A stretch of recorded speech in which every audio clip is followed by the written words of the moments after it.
గతంలో ఎల్ఆర్ఎస్ వద్దు భూములను ఉచితంగా క్రమబద్ధీకరిస్తామన్న కాంగ్రెస్ పార్టీ నేడు మాట తప్పడంపై బీఆర్ఎస్ శ్రేణులు భగ్గుమన్నారు.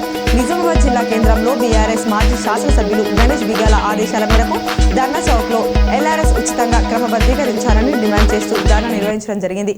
కాంగ్రెస్ ప్రభుత్వం ఇచ్చిన హామీ మేరకు ఎల్ఆర్ఎస్ ను ఉచితంగా చేపట్టాలని నగర మేయర్ దండి నీతు కిరణ్ పేర్కొన్నారు.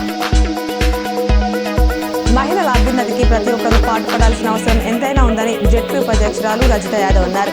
బుధవారం మండల పరిషత్ కార్యాలయంలో ఐసీడీఎస్ ఆధ్వర్యంలో ఏర్పాటు చేసిన బేటీ బచావో బేటీ పడావో కార్యక్రమంలో ఆమె మాట్లాడారు. ప్రభుత్వం ఎల్ఆర్ఎస్ ను ప్రవేశపెట్టడం పట్ల బీఆర్ఎస్ ఆధ్వర్యంలో బుధవారం బాల్కొండ నియోజకవర్గ కేంద్రంలో ధర్నా నిర్వహించారు. మాజీ మంత్రి స్థానిక ఎమ్మెల్యే వేముల ప్రశాంత్ రెడ్డి పాల్గొని మాట్లాడారు. రాష్ట్ర ప్రభుత్వం వ్యతిరేక విధానాల పట్ల తీవ్ర విమర్శలు చేశారు. కొండ మండల కేంద్రంలో నూతనంగా బ్యాంక్ ఆఫ్ బరోడా బ్రాంచ్ ను GM Ritish Kumar ribbon cut చేసి ప్రారంభించారు. ఈ సందర్భంగా జీఎం మాట్లాడుతూ ప్రతి ఒక్కరూ బ్యాంక్ సేవలను సద్వినియోగం చేసుకోవాలని అన్నారు.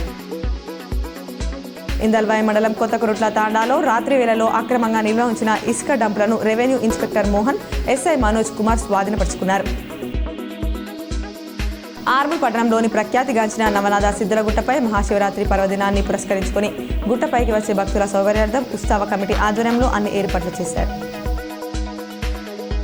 కాంగ్రెస్ ప్రభుత్వం ఎల్ఆర్ఎస్ ను ప్రవేశపెట్టడం పట్ల బీఆర్ఎస్ ఆధ్వర్యంలో బాల్కొండలో నిర్వహించిన ధర్నాలో ఎమ్మెల్యే ప్రశాంత్ రెడ్డి పాల్గొన్నారు. రాష్ట్ర ప్రభుత్వ వ్యతిరేక విధానాల పట్ల విమర్శలు చేశారు.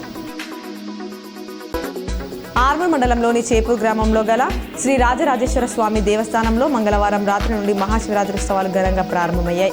అగ్గుస్వామి ముఖ్య అతిథిగా హాజరై శివరాత్రి ఉత్సవాలను ప్రారంభించారు. ప్రజాపాలన కార్యక్రమంలో భాగంగా దరఖాస్తులు చేసుకుని ప్రజల కోసం జీరో కరెంట్ బిల్ రాని వారి కోసం ఆర్మూర్ మున్సిపల్ కార్యాలయంలో ఏర్పాటు చేసిన ప్రత్యేక కౌంటర్లలో పట్టణ ప్రజలు బారులు తీరారు.